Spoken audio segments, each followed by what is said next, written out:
Hey everyone, and welcome back to another video. Today we are back in Legion, but we've got 10 more levels, we've got way more gear, so it's time to check out what soloing Legion content is like in Battle for Azeroth. Now while we are talking about the old raids today, the new raid is just about to release, and that means that you'll be playing with friends, and that's where today's sponsor, Antlion Audio, come in. So, their Mod Mic 5 has been one of my favourite bits of kit since I picked it up about 18 months ago, and you might be wondering, what is it? Well, it's a microphone for your headphones. You see, gaming headsets that have it all in one, they tend to be overpriced, they've got average at best audio quality, and they've got a pretty weak mic.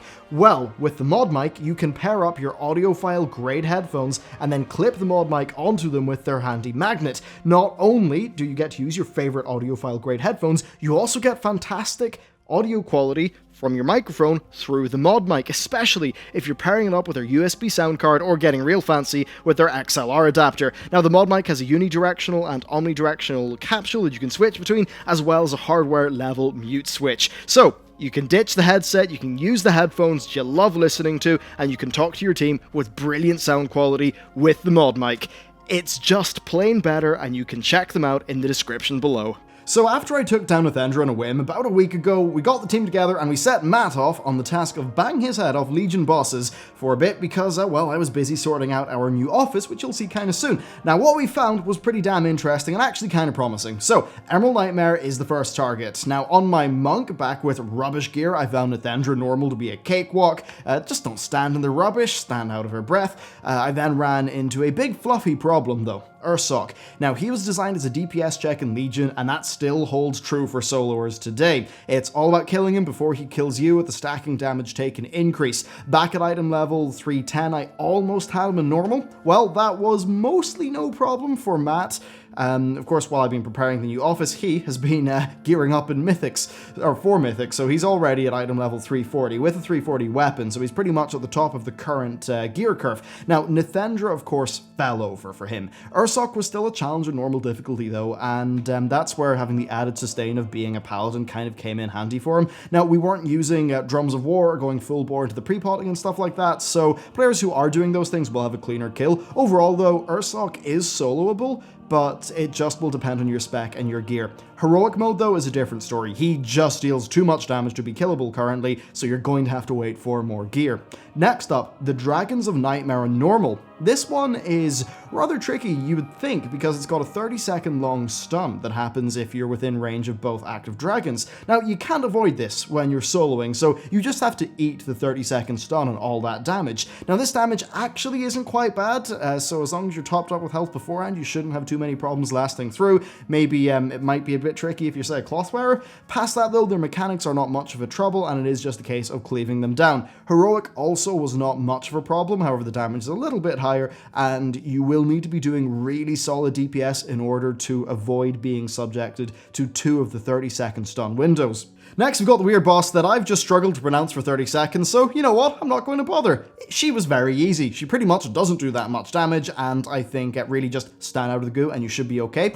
She fell before moving off her first platform in normal, so really not much of a problem. When we moved up to heroic difficulty, once again things went down in a similar fashion, albeit with a little bit extra damage coming in. Next though, Il'gynoth. He's pretty easy, you just need to do the mechanics right. So, kill the various tentacles that spawn around you, don't kill the small goos, instead you want to kite the goos and not take too many hits from them. Then of course you want to gather up the goos, you want to take them to the wall, you want to nuke them down, then they will explode, so you get out of the way, that will destroy the wall, it'll give you access to the middle of Il'gynoth, and just nuke him down. With your BFA DPS, he will not be much trouble at all. That was normal mode. Heroic mode is pretty much the same, not really a challenge. Next, Cenarius Normal's not too bad. The damage from the ads does stack up quite a bit though, so you will want to burst them down to keep yourself alive, especially if you're a class that can self-heal off killing ads. Now, also just, don't stand to the Nightmare Goop, kill the ads quickly as they come in, and you'll be able to grind him down in no time. Then, finally, for the Emerald Nightmare, we've got Xavius Normal. This one's quite hard, and it will likely require classes with strong self-healing and sustain.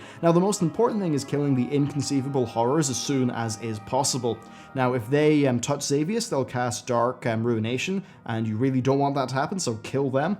Now, you'll want to use defensives for the Meteor as it hits really hard, but you're still just going to be taking a lot of damage regardless, so managing your self-heals in this one is really important. So you want to keep on killing the ads until phase 3, at which point you just go ham on the boss and that will have Xavius cleared. Next up, we've got Trial of Valor, which is just not soloable at all. Hermdall and Hirja take 99% reduced damage when they're standing close to each other.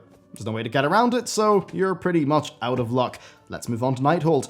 Scorp and Chromatic Anomaly are both very soloable on normal difficulty to the point where their mechanics don't really matter that much, so you'll be able to get the two of them. Trillax is killable if you plan your sustain correctly, so his arcane slashes stack up and then reset after Annihilation. So what you want to do is save your defensives and your healing for high stacks of that, and then use Bigwigs or DPM to plan your defensives just around stacks of that mechanic and when they will reset. If you do that right, you will be able to kill him pretty much without any bother. Next, we've got Spellblade Oriole, and she's just very hard to kill. Of course, that'll be less of a problem with gear, but basically she is a really big combined damage and self-healing / sustain check. Basically, Mark of Frost and Annihilate both hit like a damn truck. Now, your main concern, they will require you to use your full defensive toolkit and also your heals. Chances are my monk would not be able to get through this, but being a paladin, Matt has access to quite a lot of utility. So that's essentially what's going on for that. You just need to survive through those mechanics. Next up, with Star Augur, well, Absolute Zero cannot be split, and that means that it just does insane damage to the point where it's unkillable for most players. Now, sadly, this is essentially a roadblock to our Nightold progress, but thankfully the open design of the raid does let us attempt 3 more bosses. So, Tichondrius, really easy. Just ensure you get as many buff stacks from the dead bats as is possible in the transition phase, which will be quite nice,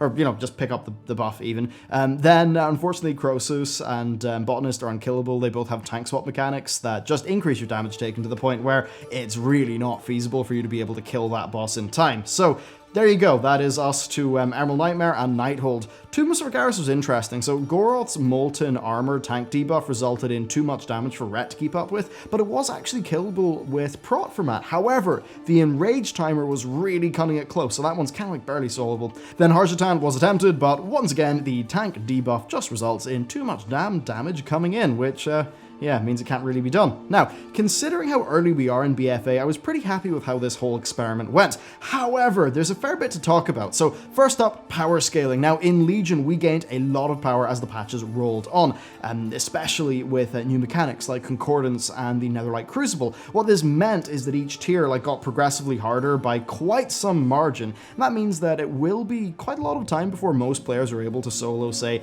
Normal and Taurus. Now, we also face the problem with loot, because Legacy Loot mode is not active for Legion content. This means that you are getting regular personal loot, which is kind of unfortunate.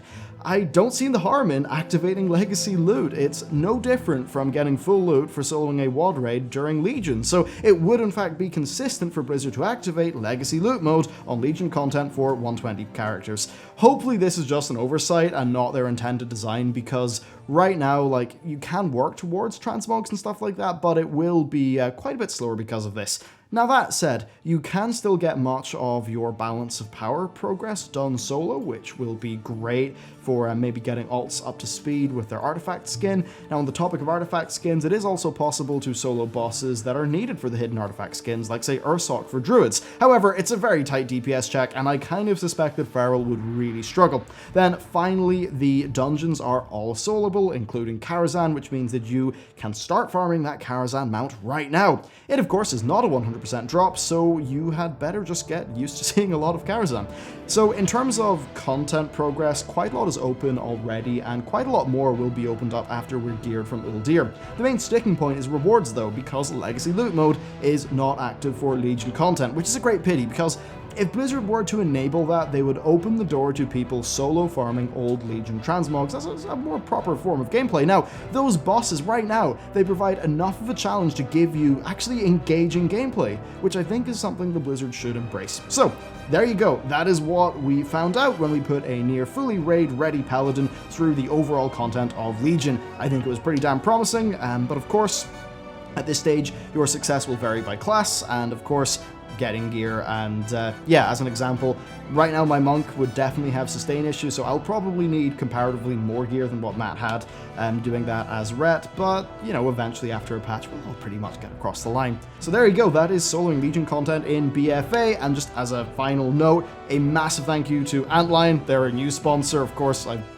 bought the mod mic like 16 to 18 months ago, and I reached out to them instead of them hitting on me, because it's a really good product. So a big thank you to them for sponsoring.